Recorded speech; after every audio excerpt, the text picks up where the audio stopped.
All right, we have a wonderful group already. We are sort of 4 minutes in. Let's go ahead and get started. Aaron, welcome. Thank you for always putting this on for us. Everybody knows Aaron Lash is the main connector for us for ISSA Residential. Thank you, Aaron. Jeannie Henderson. Hi, Jenny. How are you? Would you like to say hello and welcome your council and ambassadors, please? Hello, everybody. If we haven't met yet, I'm Jeannie Henderson. I'm the CEO of Jeannie Cleaning in Michigan, and I am the ISSA Council Chair. And so welcome. I'm glad to see such a great group here today. Very exciting. And we have a few of our other council members and ambassadors here. And as volunteers, along with RJ and Goja, we are all here to help make your ISSA experience a great one, a better one. And so get to know these volunteers because they're a great resource if you ever have questions or need some help. So if I could have the council members and volunteers turn your cameras on if you can, that would be great. But I do see Stacy Kunkel, who is our vice chair for ISSA Residential. She'll be taking over as chair this fall. Really excited about that. Beth Derrickson also is on our council, and Vicki Brown. And then along with that, we have our ambassadors, and our ambassadors do such a great job of connecting our members with resources and hosting our monthly orientations. And so I see, let's see, we've got Robin here today. Robin's amazing, doing a lot of great work.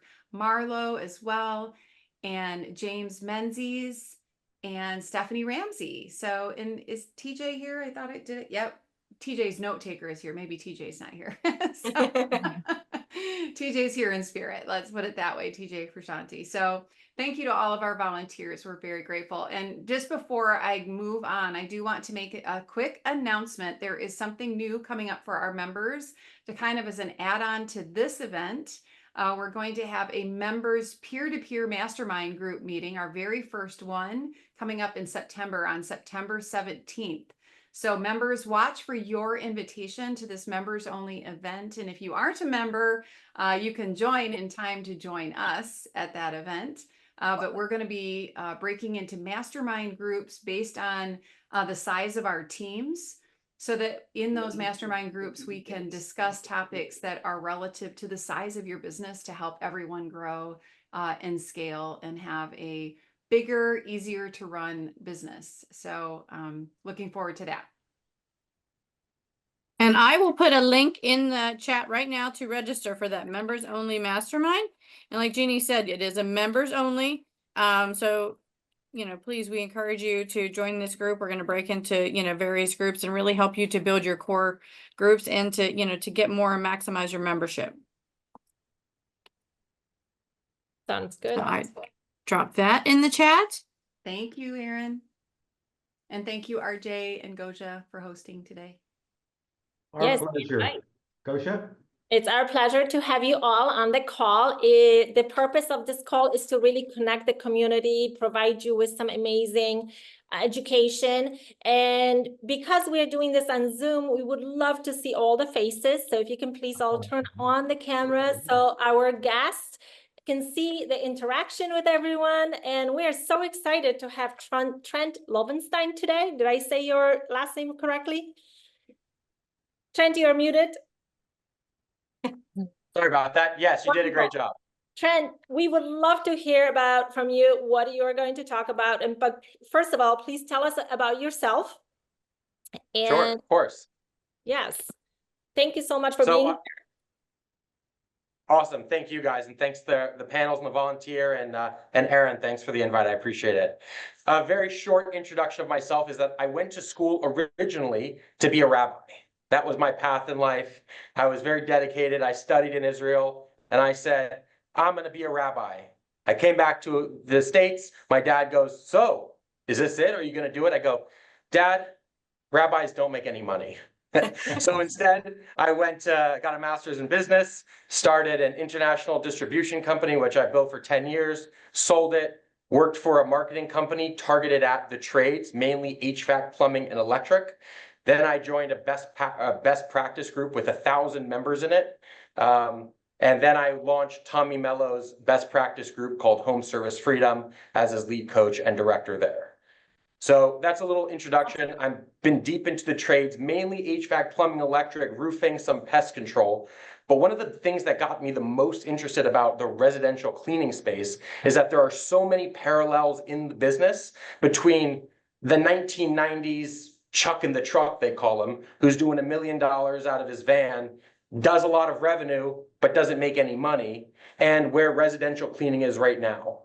Now, that guy who was on before talked about the injection of private equity group into these sectors and how that really advances people's businesses, because if you're getting a multiple on your net profit, you're very incentivized to run a smooth operation so that you can get a big payout and create generational wealth. That is coming to residential space, residential cleaning. So that's a little of the setup and why I'm interested. And we're going to shift from that completely and talk about video games for a little bit. Is that okay with you? Oh, video games, okay. Unless you have any questions about my background, I want to share some stuff with you about video games. So in a video game, I want us to think of our businesses like a video game. And in a video game, the goal is that you want to win the level. And in general, when you play video games, you're winning levels by acquiring certain skills, certain objectives so that you can win the level and ultimately win the game. Now, when you're playing and you're the first person in the game, for the first time, you're looking at the game and finding the clues on the walls, figuring out where's this game going. For the first time, you're figuring out what buttons you need to press to move the character in the way that you want. And for the first time, you're figuring out what is the end objective here, because you're experiencing the game as the first person in real time. Now, that could be daunting because it's difficult to think of how the whole system works when you're in the system. You're a cog in the game. So now think of the video game where you're outside of space and time. The video game is on your TV in your living room and you take a step back, you let the remote go, and now you're looking at the game like a developer.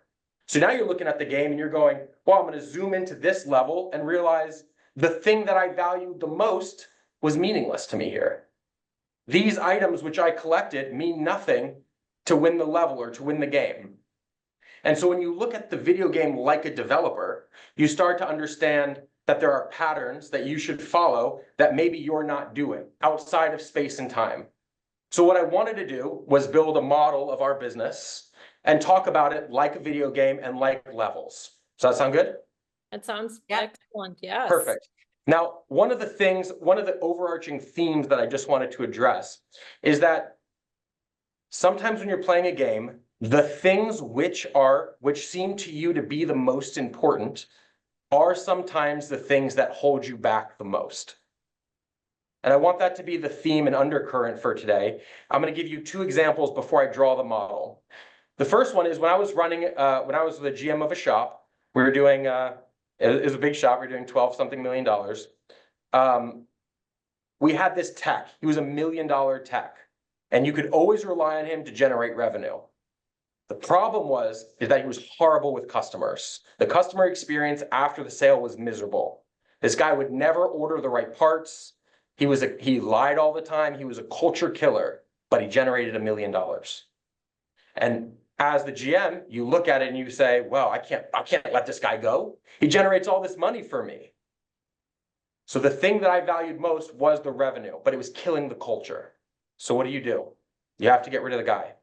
I'm sorry, this is not the right fit. Now zoom out for a second. Am I going to win the level? When you're in the game, you think, why would I get rid of my biggest asset? But when you zoom out and you go 2 levels ahead, you say, when you got rid of that biggest asset, the rest of the company carried it over for him. The rest of the company stepped up. The culture improved. Everybody said, good, you got rid of that guy. Because he can't just be the cancer that gets a pass because he generates revenue for you. Another great example in business is your mindset. You might think, well, I've been running this business for 20 years. Of course, this is how the business works. And that might be something that you really value and something that ends up as the level goes on that doesn't fit you anymore, that doesn't suit you anymore. So So let's play the game. Let me get my sticky board up here. Hold on a second. Hopefully there are people on the call that play video games to some degree, at least. I'll say I don't play video games, but the analogy is fantastic. I get You it. never played Donkey Kong? Makes sense. Well, all right, fine. Okay. A little bit of Mario back in the 80s. Yeah, Right, right. Trent, if you want to go old school, this is like Yeah. Monopoly, right? It's very much like Monopoly. You think you need to buy all these properties, but then they might be the wrong ones that you bought early in the game, right? That are holding you Right. back. You have to sell. Yeah. So we can go old school. We can go old school. Old Yeah, school is yeah. good. Old school is good too. I think the principle is that there could be a prescriptive path to winning the game. So for example, in Monopoly, that you might not need these certain properties, but which properties, if landed on, would generate you the most money, right? So then the question is it worth the investment? And so as you build a business model, you're gonna keep asking yourself, I wanna play this game, and we know that we want that 20% net profit. So what do I need to do to win the level, right? Okay, cool. And Stacy, thank you for participating. I love it. Are you gonna be at the big conference in November? Absolutely. Okay, Yeah. I'll see you there. Awesome. Okay. So the first thing is here. You got your first square. Your first square is your marketing, okay?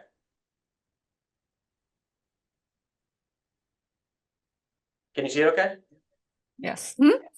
So your first square is marketing. The company spends an enormous amount of money on customer acquisition. Now, it might be different for residential cleaning, but I think you're spending between 8 to 12%, maybe more, depending on your protocols, on acquiring customers. Otherwise, if you have no customers, you could clean in the park, it's meaningless.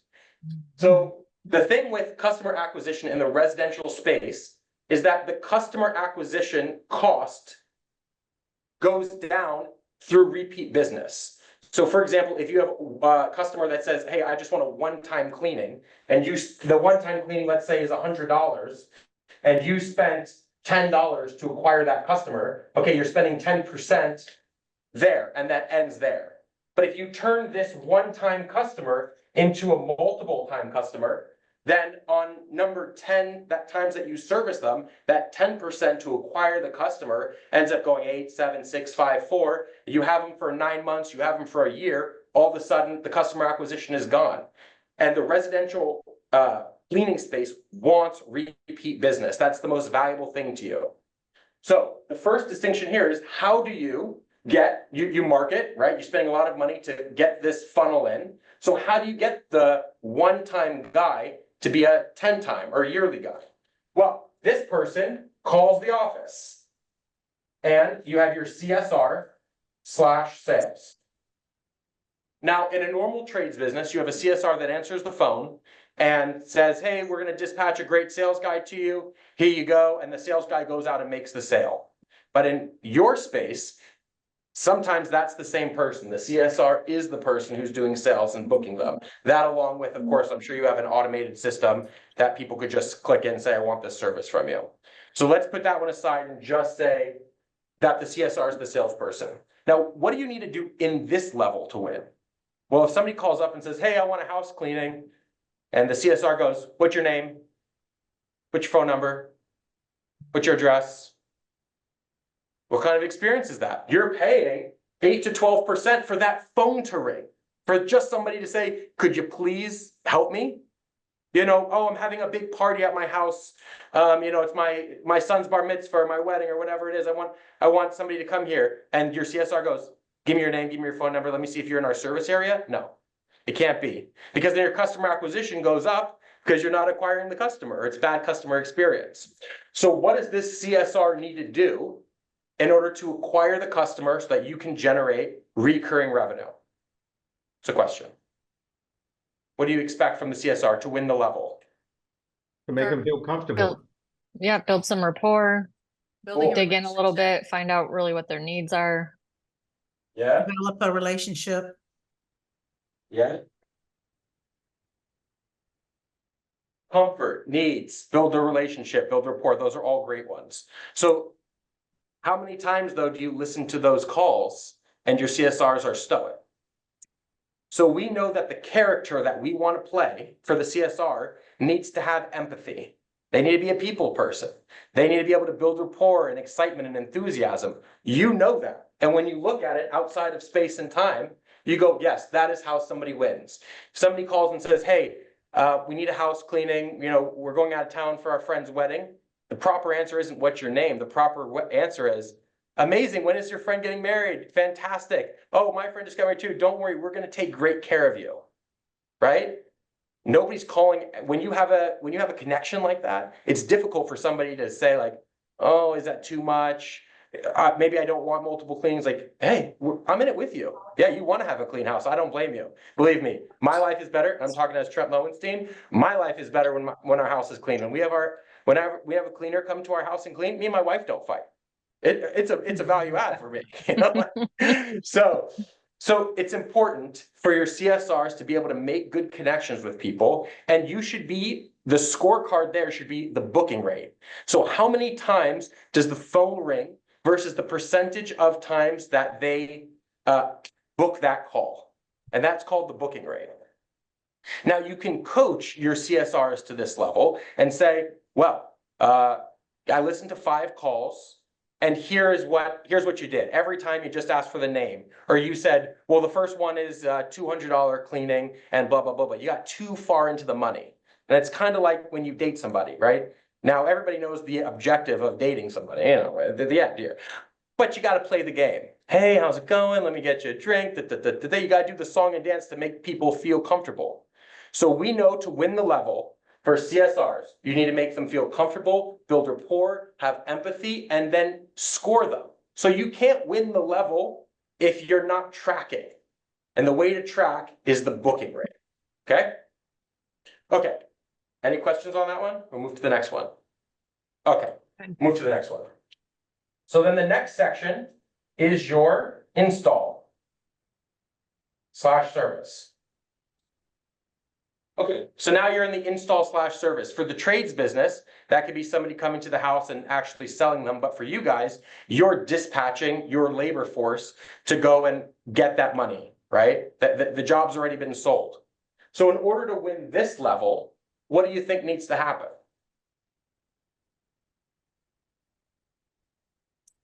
You know. Yeah, be on time, do the great job. Yep. Do what we On say time. we're gonna do. Yeah. Say what you're gonna do. Communicate well. We have to have great people Yeah. that are still building the relationship when they're there in the home. Absolutely. So imagine the opposite of this, which happens in trade businesses, and I know it happens in residential cleaning businesses, that you go into the dentist and you're laying there and you're vulnerable and you've already agreed to have this root canal surgery and you're laying down there, got your mouth open with that little expander in there. And the dentist comes in, disheveled, he's got his hat, he's like, man, last night was a banger. All right, let's get into this, I guess. We just got to power through. You'd be like, hey, wait a minute. I don't know about this. Can I talk to somebody? This is not what I signed up for, right? And so if the image of the person doesn't match what you're paying for, there's like a disconnect. So your people being on time, being professional, having value of their job, or lost the word, but you know what I mean, loving their job, passionate about the work that they do. They're a craftsman. That type of thing compels a customer for repeat business, because it only takes one time, one bad person to go into a house and mess something up or move something or not explain something to the customer for this chain to break. And then you go all the way back to, I lost that customer, because to win the game, you need a certain amount of repeat business, recurring revenue. So again, just to get us to this point, you spend all this money, the phone rings, your CSRs answer, they're beautiful, saying, yes, you're gonna love this service, we're so attached to it, we're gonna send the best tech out there, and you're gonna love this service. Okay, well, if the tech doesn't do a good service, now the chain can't continue. So now we move to reviews/office. So in order to, I know it's getting a little sloppy here, but for your reviews, if you do a great job and nobody knows about it, your customer acquisition is still high. As you get more reviews as a company, your customer acquisition is easier because we all shop on Amazon. And what's the first thing that we look for? Ratings. And stars, right? Mhm. So okay, yeah. So let me go back to the installer one more time. If you've budgeted though, if you've budgeted for the install that, or the service, that it's gonna take 5 hours of cleaning, and this installer installs it for 8 hours, well, then your gross profit margin decreases because your labor cost increases, right? On the other side, if this customer, if this service tech goes in there and he's doing a 2-hour job in 5 hours, the customer also feels like, this isn't what I expected. This happened too fast. I was paying for 5 hours. So there's that delicate balance of, you want to get the work done, take your time, but if you rush, you're going to lose track with the customer, right? You're going to lose trust with the customer. So you do a great job, you get reviews. The reviews help you rank so that you can put more money into marketing. Because just like that guy said on the last call, you have your P&L, you have your revenue, and you have your gross profit, and you have to take out your labor and material costs to get your gross profit margin. Then you get your gross profit margin for your office, for the cars, for the gas, for the insurance, all of those line items, and they all trickle down because you want to protect that 20% net profit. So what do you do with that profit? Well, if you don't have any money at the end of the year because you're not job costing appropriately, your CSRs are not booking calls, your install team is too slow on the jobs, you have no profit, and then what are you going to put back into marketing, into the flywheel? You're going to put nothing because you have nothing. But you need to be able to fund this again. Now, what you're doing, and I can't remember who on the board said it, but you're having a mastermind by revenue category. Is that right? Brilliant. Not by category, Yes. it's by the size of their teams. So basically business size, Okay, less based on revenue, more based on the size of their team. perfect. So if it's by revenue or by size, the infrastructure stays the same, but the components are different. So for example, you might need to spend more money in marketing to acquire more customers. Or maybe you say, well, we have enough customers. We don't want to be in growth mode. We want to maintain, but we want to just add net new services in. So that is the structure of the game. Now, how we play this game, each one of these has different levels in it. So, and for the on stage in November, we'll talk about this more, but for marketing, okay, there's traditional marketing, there's digital marketing, there's social media marketing. What has the highest customer acquisition cost? And out of that customer acquisition cost per category, which one of them has the highest retention rate? And how can we double down on that? How do you tap into seasonality of traditional marketing? Do flyers still work? Do billboards still work, etc.? So those are levels in the game of marketing. For the CSRs and sales, the levels are, well, how do I train these people? How do you train for empathy? How do you identify the booking rate and coach to, hey, listen, right now we're at a 60% booking rate. And now you know that you're losing 40% of the calls, which if you're spending $10 a call times every call, you get the gist. So I want you to get to 80% booking rate. How do you think we should do that? Okay, well then incentivize them on that 20%. If you're making $20 an hour at a 60% booking rate, we'll give you a little more commission, or we'll give you a percentage of something on the net new 20%. Now your CSRs or salespeople are extremely happy with that because that's new revenue for them, but it's also new revenue for your company. So everybody is incentivized by their own money. Now here's the beauty of this, circling back to the private equity group discussion. Private equity groups, one of the stated purposes is to build a fence around the customer. So if you have multiple trades, if you have HVAC, plumbing, electric, chimney, pest control, and cleaning, that customer is going to do business with all of your companies, right? You're building a fence around them. Hey, we have everything to offer. If I'm an electrician and I walk into somebody's house and I say, wow, your AC system is really old. It's like 15 years old. Do you know that we also do that? No customer acquisition cost, brand new revenue. If you walk into somebody's house and say, hey, we do HVAC and also we just partnered with this amazing cleaning company and our customers love the way it makes them feel, their mindset, everything like that. I'd love to just put a line item here for you, for a monthly cleaning as well. Okay, maybe it works, maybe it doesn't work all the time, but it's zero customer acquisition. It's a net new vertical for private equity groups, but you have to win the game, which now looks crazy. Now, what guides this whole process, what guides the whole process, the center point of this are SOPs, are operations and procedures and clear expectations.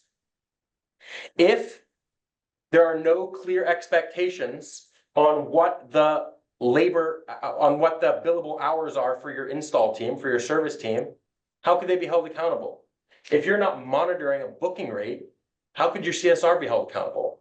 If you don't know what the marketing spend is to acquire the most residential customers with the highest retention rate, how do you know?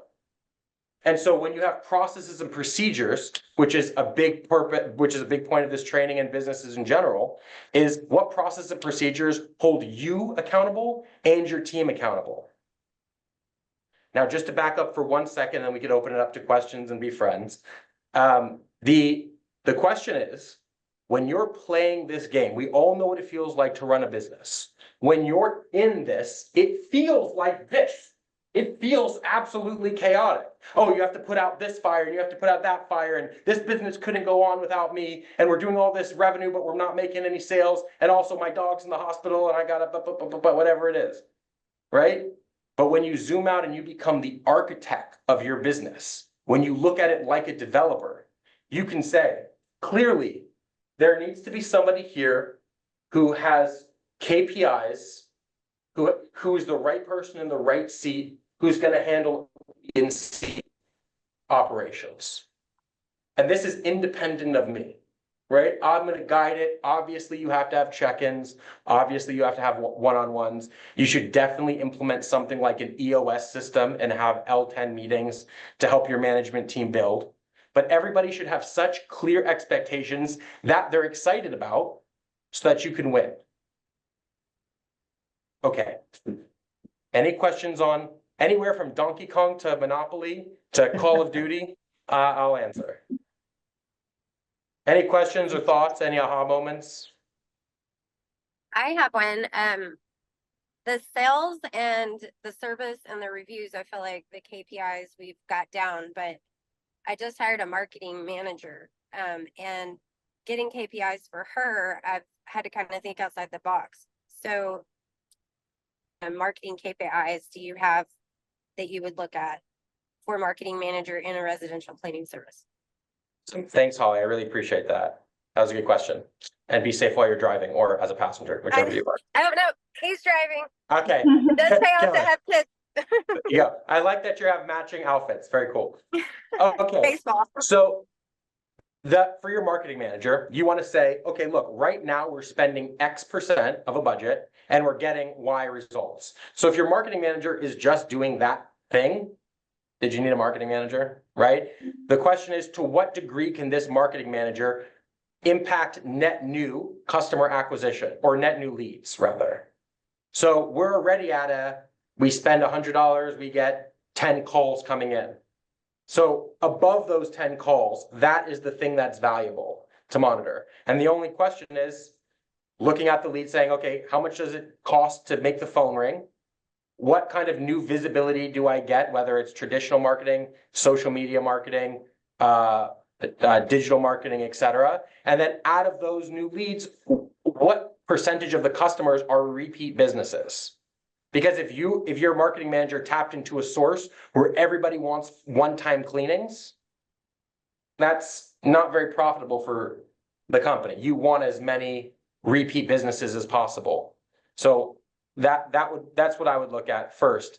And the only way to do that, Holly, is to have up-to-date financials and be looking at your P&L on a monthly basis to identify the amount that you spend versus the amount that you receive. And I think that you guys have some software that can track booking rates. Or maybe I think the industry does. Robin, right? What was the name of that one?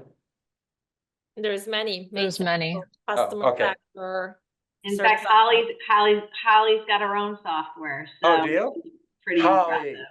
impressive. I do. Okay, so your software does it. Beautiful. Does your software do that? Yes. Perfect. Everybody work with Holly. She's fantastic. There's lots of good software out there. Well, There I'm committed is to a- Holly's. I don't know anything about it, but I believe in her. There's a lot of Sure. options. It's good. It's a good thing. Trent, a question on something that our industry has evolved from having in-home estimates to only online estimates. I'm a firm believer that because this is a relationship based, and if you want to secure and increase your close rate, and when you have someone as fantastic as Erica, like we do, isn't it best to go meet the customer in their domain and not sell, but inform and educate and close the deal there? I mean, absolutely. So I mean, like, look, if you're a robot, if you have such a good reputation in the market that people are just like, all my friends recommended you, I don't need to even talk to anybody, I'll just go online and do this. There's no reason to go to that person's house, right? Have the owner, the GM, the operations manager, give them a call and just say, hey, I just saw that you signed up. Thank you so much. Because any personal relationship you can build with them, it's going to be difficult for them to leave. Nobody wants to leave people that they love. You know, I have a gym membership at 24 Hour Fitness. I don't go to 24 Hour Fitness. I go to a different gym, but I like the people at the front desk. What am I going to call and say, yeah, I don't want to go? They'll be like, Trent, come on, you were here all the time. It's like, okay, what am I going to deal with that? I'll just pay the money. You know what I mean? So on the other side of that, there is a process for running a sales call where you can go into a new house and build rapport with the customer. And if we got 2 minutes, I would love to go through that process too. You have a minute for that? Do, absolutely. Yeah. We'll New make a paper. minute. How many minutes do we have? No, I said we'll make a minute for you. Okay, we'll make a minute for you. You still have like 10 minutes, 10, 15 minutes, 15 go. minutes at least, yes. Beautiful. I'm schwitzing here. It's so much. Okay, here we go. Doing great. Keep it up. Thank you. No, DJ. Hi, DJ. Hey, been on here. DJ has more certifications than anybody that I've ever known. He's a personal friend, a mentor, a coach to me. He's phenomenal. And for the people on the board, I highly recommend that you work with DJ. Get him to be a speaker. I'm telling you right now from the bottom of my heart, he's a fantastic guy. Thank you for being here. Were you here from the beginning or no? I was a few minutes late, but thank you very much. Nice to see you, brother. You too. Okay. So when you go into somebody's house, shouldn't seem like a crazy maze where you're going in there and how many rooms, you can't get to that. So there are a couple steps, let's say 4 steps. The first step is the greet step. And what do you do in the greet step? Well, here's where you build rapport in the same way that the CSR builds a rapport over the phone. You can't just go in and say, hey, I'm Trent from Speed Clean Services. How many rooms you got in the house? It's corporate, right? The doctor, the dentist doesn't do that to you, right? The dentist, how are you? What hurts? What's going on? Right? That makes you feel good enough to open your mouth and let a stranger, put their fingers in your mouth while they're doing surgery, right? If you don't have that, it's just odd.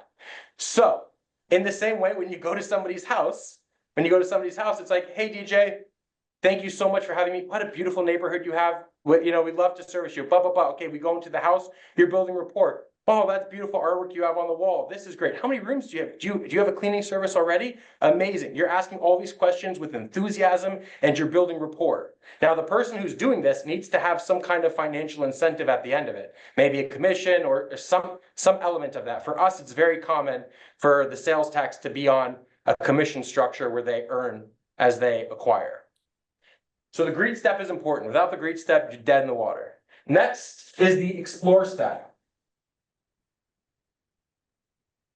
And in the explore step, you're walking around the house with the customer and you're looking at things together on the same side. On the same side. You're not against each other, you're on the same side. So it might be like, do you ever have problems with your, the customer might say, oh, my kitchen counters are always X, Y, and Z. And you go like, oh yeah, that's really common with this type of granite or this type of so-and-so. And what we do is we just apply thin coat of whatever you guys do to clean that off, and it polishes it right off for you. Don't worry, we see this all the time. We'll take really good care of you. And so now you're going through the house with your customer and you're identifying all these points that are valuable to them. And you're saying, yeah, we do that. Of course we can do that. Now, and you know, did you want your basement to be cleaned as well? Do you ever look in your utility room? Yeah, when you have a lot of animals, you know, the dust piles up and people get allergies and A, B, and C. Like you're explaining the process with them to build rapport and to build trust, right? Then you have you're diagnosing it, which for your trade might be a little different. For us, obviously, the tech needs time to do a full evaluation of what's wrong with the electric panel or what isn't the, or what's wrong with the HVAC system, et cetera. But there must be a point where your tech goes and has to build a quote. And then you have your close step. I'm speeding through this, you know. But then you have your close step. The close step is really important. You want to give multiple options to the customer. In our industry, you always want to offer financing, but you want to say something like, look, I know that it was really important to you to get that basement clean for your dogs or for the things. So that's why we put this on there. It increases your price by $50, but I know you're going to love it and it's worth it. Now, Beth might go, yeah, I know I said that, but I don't really want it. So then you could go, okay, no problem. Is it important to you to do A, B, and C? And Beth might go, well, yeah, I don't really want the basement, but it would be great to at least have, you know, the toilets on the downstairs clean. Okay, no problem. We could just take that line item off and put the clean toilets there. We got you covered, Beth. We actually do this all the time, right up the street. We're working with your neighbor. It's very difficult for somebody, if you're working with them, to go, no, I don't like you. I don't trust you. Unless you messed up in one of these steps. So let me give you a great example, RJ, of where these things go wrong. My wife, who's suspicious of everybody, I always send texts over to her house to try and sell her stuff for my own, like, you know, I do this for a living, so I like to see how people work. I watch on the camera. And this one tech came into the house. He looked around, he goes, this is a nice place. Do you live here alone? Oh. And now he was just maybe making a statement, but my wife told me when she heard him say that, the only thing that she thought was, how fast can me and my son get to the door in case we need to leave?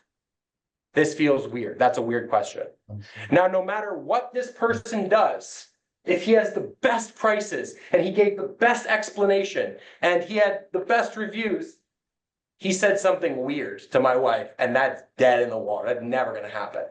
So you need to have believability and trust in every single step to win the level, to win the game. So to answer your question, RJ, yes, it's great to go into people's houses. I think it helps with retention. RJ, if I saw you right now on the street and I was like, hey, RJ, we just had that beautiful conference together. I'd love to get drinks with you. Oh, you'd have to go like, yeah, of course I would. But if I didn't know you, if we didn't have this, if you didn't ask that question, and I was like, hey, RJ, Aaron said I'm speaking at the November event. Can we have great drinks? You'd be like, who are you? Well, I don't have an attachment to you, but you know me. You know my face. I call you. I go, Uncle RJ. What are you talking about? We spent an hour together. Again, you were building rapport, and it's very difficult for people to say no. To prove that point, Trent, do you have any kind of stats about the in-person appointment and the close ratio there versus something over the phone? For your industry, we don't. For your industry, I don't. And by November, I want to have some case studies built. My friend DJ, who's going to help. For our industry, we want to have at least a 75% closing rate. And depending on the trade, anywhere from an $1,800 ticket up to a $5,500 average ticket. So we monitor both the close rate and the average ticket. Now for you, it might not, the average ticket might be, you know, $100 up or down, but what you care about is the recurring business. So if you have a tech who at 100 calls closes 75 of them or 85 of them and gets 10% commission on the value of the job for the year, whatever the contract is, that would be a good incentive for the tech.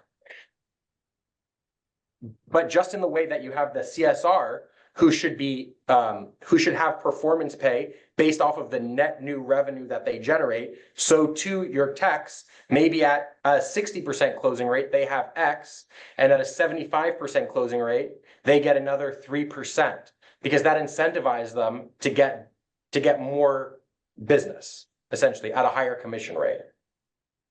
And now for a private equity group, if you zoom out, they all like that. You don't have a high salary, right? So your labor rate isn't high. And this is based off of the performance of the business, meaning if you generate revenue, you get out your percentage, which is all built into your P&L. Otherwise, if you have people on high salaries that don't perform, you don't have enough gross profit, and you don't have enough net profit. Thank you. I like that too. That makes sense. Question for you. So how do we get that ideal client that is the repeat client? We get about close to 100 leads a week. We get 90% that are, maybe 80% that are one time. All they want is one time. What are we doing wrong on our Love it. marketing pieces? All right, Gosha, you ready for this? You have a problem with your air conditioning system, right? It's not working. It's 12 years old and you call me out there to go look at it, okay? So I'm gonna go look at it. You don't have any intention of getting a new system. All you wanna do is fix this. No, just fix it for me. But you get a good salesperson, somebody who really cares about you and your family and what you want, and goes, listen, I could fix this thing for you for a couple $1,000s. But the truth is, you're going to be much happier with a new system in the long run. So I want you to look at a couple options, right? You don't have to commit to anything. It's going to show you what your monthly payment is, but it's going to be so cold in your house that your neighbors are going to want to come over. Okay? That's how wonderful it's going to be. See? Okay, all of a sudden you're smiling. It's different. I know you didn't call me out here for this, but I just want to tell you, really, this is going to make the difference. And this made the difference in my life too. I'm going to tell you this. Now, this is Trent Lowenstein, not sales trainer Trent Lowenstein. Say, listen, having a clean house changes my life. When I come home and the cleaning lady, finished cleaning, me and my wife don't argue. That's a true thing. Like, oh, you didn't pick up this. I didn't even have to think about it. What is that worth to you? And now as a salesperson, only thing you have to do is push the call. There's a famous line from the movie Swingers with Jon Favreau and what's that guy's name? The other guy, that tall guy from Wedding Crashers, Vince Vaughn, Jon Favreau and Vince Vaughn. And it's a movie called whatever I just said. Sorry, I can't remember the name of it. And he says, you got to pretend like you don't need the shit, and then they give you the shit for free. Right? You got to go in there like, hey, I'm here to help you. All I'm doing is pushing this forward, pushing this one thing forward. Did you say that it was important to you, Gosha, to have your kids' room cleaned? Yeah, listen, if you don't like it in a little bit, you take it off. But as long as it works, if it doesn't break the bank, I think the extra $20 is worth it, honestly. So it's not like there's a source where it's like, oh, this is the source for repeat business. It's more like every opportunity is repeat business. You have to unlock it. And the way you unlock it is playing the game. Makes sense. That's great. Thank you. Any other open this questions? up for more questions. Yes. You can just unmute and ask Trent. I could shorten up the answers as well and do it less theatrically. I think grab Trent and do a breakout room here shortly as we close up. Because I think that might be good where people can do more one-on-one. And then RJ, I noticed there's a lot of new faces on here. Yes. If you look through. Yes, I believe today we had our record high of 52. We're just going to attribute that to Trent and his amazing smile and face. Thank you. And we'll just go with that. Actually, Beautiful. 53 because I've got Dr. Gavin sitting next to me. So yes, I can't see the faces, but whose first time is this today? Can you please? Okay, DJ. Definitely my first time. Yep. All right. Well, welcome, DJ. You obviously know Trent already, but can you tell us something you gained from today?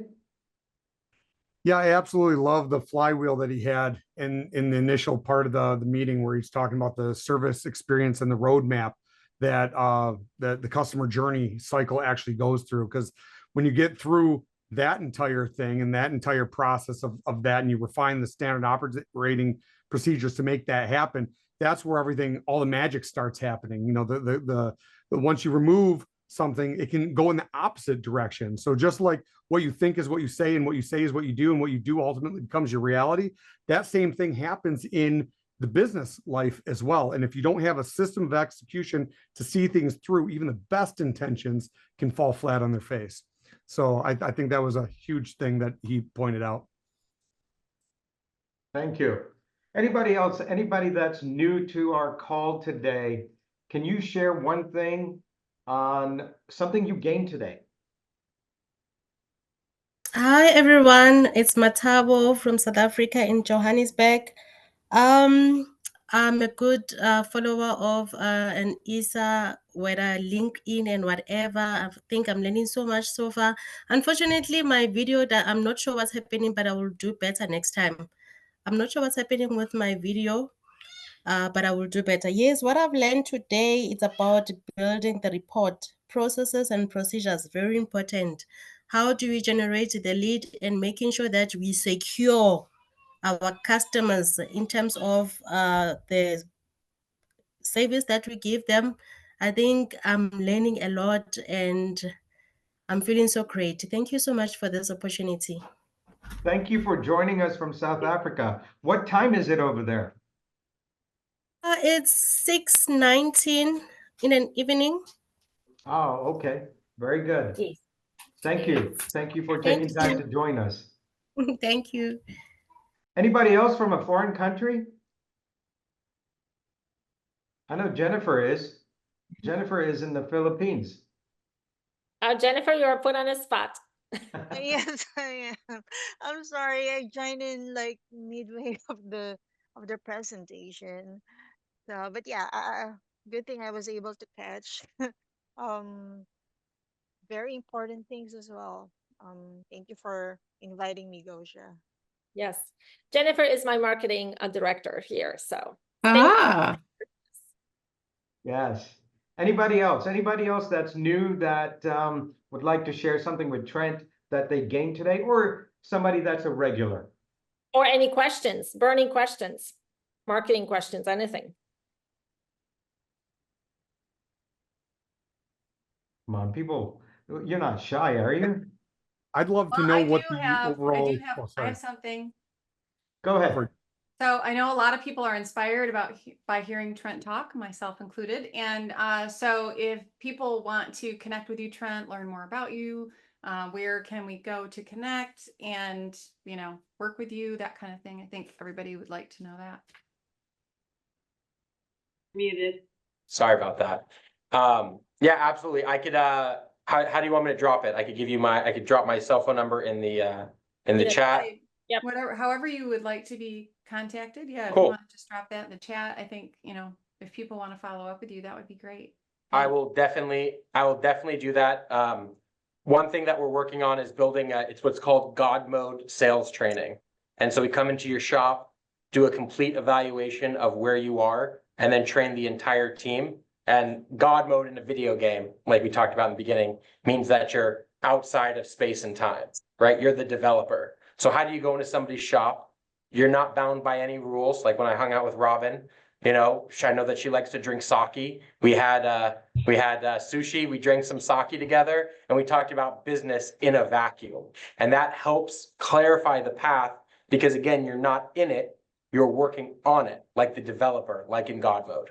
So yeah, I'll drop a link in this chat and we'll go from there. And then we're going to see you at the show in November, right? I cannot wait.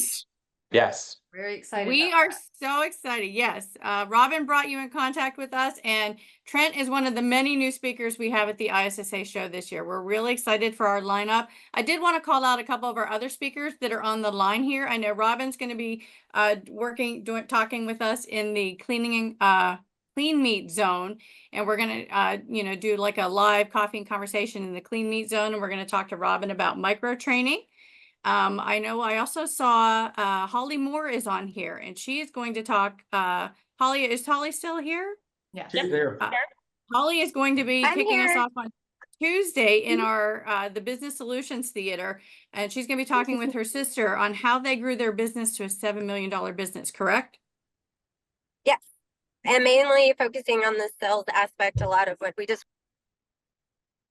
Oh, we lost her for a sec. You muted yourself, Holly.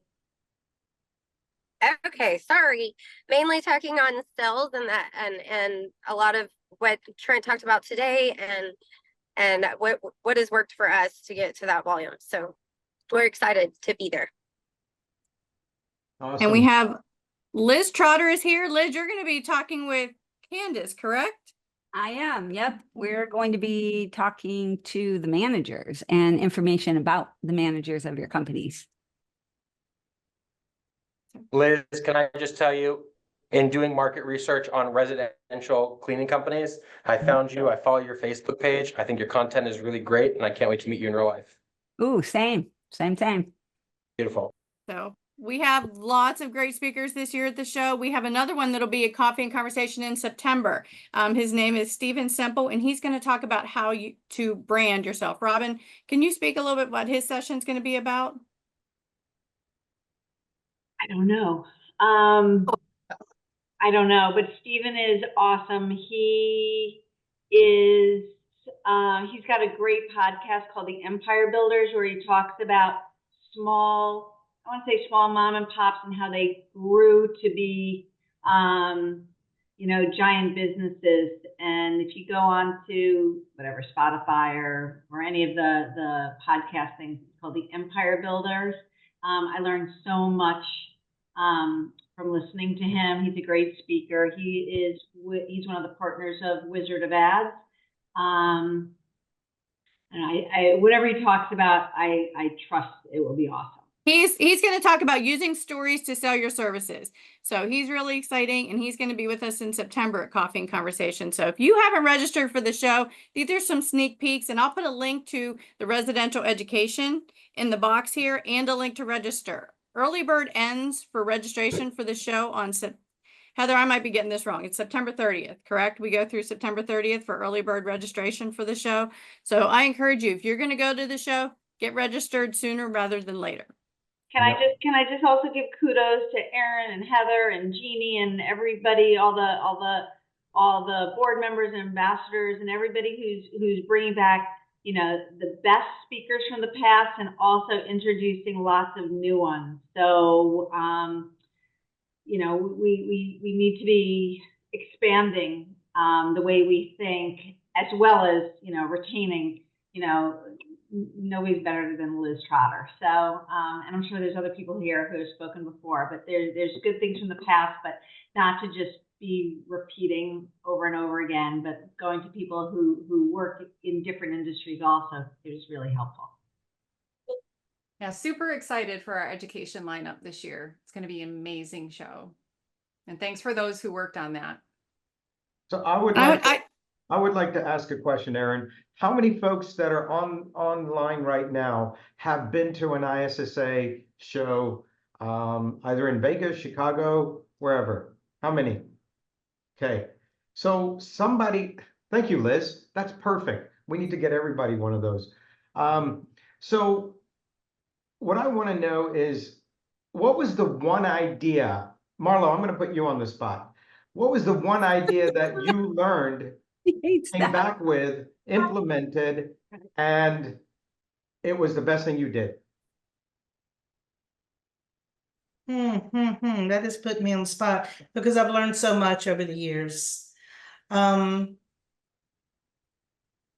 I can't think of one thing, but I will say this, that the relationships that I have formed just from being at, you know, so many over the last 10 years, have been just vital to our growth, to our knowledge, sharing ideas, you know, being able to pick up the phone and call someone like you, RJ.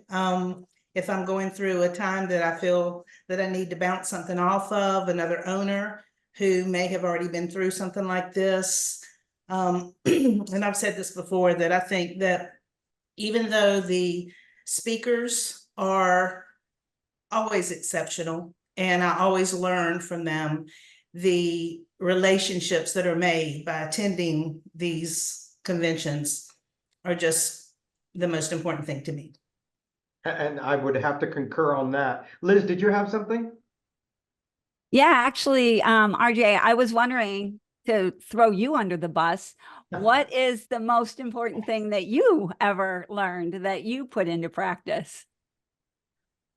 Thank you, Liz. That's a hard. You know, thanks, Liz. You know, I'm glad you got him speechless. Now, Really? That's so hard though. I do believe that one of the, and it was an educational conference, and it was at Stacy's office in St. Louis. St. Louis. And when I saw the dummy she had with the uniform on it, it was a visual that I said, I need this in my office. And I ordered a mannequin. And it was the weirdest thing, because when I took it out of the box, Erica from my office said, what are you doing? Because it was not pleasant looking what I was doing, but it wasn't anything weird. But I was trying to put the uniform on that. And the reason for that is when people come here, and Trent mentioned it today, that professional appearance, that professional look, it is conveyed from the moment people walk into my office that this is an office that is professional. And that was one of the most important things I did, was to do that. And by the way, Erica named her Mia.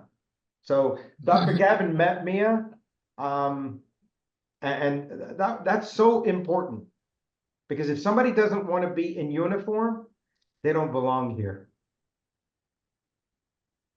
RJ, can I just share one funny story with you? Sure. When you think about that, in your business, you're like, yeah, obviously. But when you zoom out and you're like, let's use that dentist as an example, right? Like if you saw, you know what a dentist looks like in your mind. He's got like a lab coat. He's got, tennis shoes, black pants, those long spectacles. He looks like, he's going through a divorce or, whatever.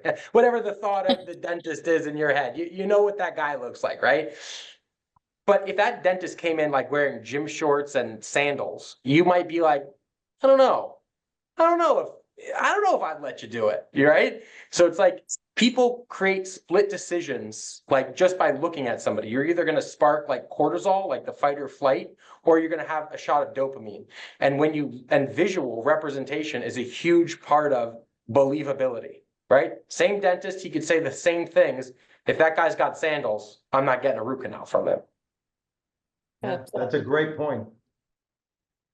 Thank Hey, you. we're Liz. at 12:30. I think we need to start wrapping up and head to break rooms. But I threw it in the chat. We have a webinar. Our August webinar is on August 14th, and we have Libby Delusion, and she's going to talk about discovering the secrets of the profit flywheel for recruiting. And every time Trent talked about the flywheel today, I thought that's what Libby's going to talk about. So I put the link in there for Libby is doing a webinar on August 14th about discover the secrets of the profit flywheel. And our next coffee and conversation will be just shortly after Labor Day, September 5th. So we look forward to seeing you then. Gosha? Thank you everyone for joining us. I hope this was very helpful, educational. Thank you, Trent, for some incredible education for all of us here.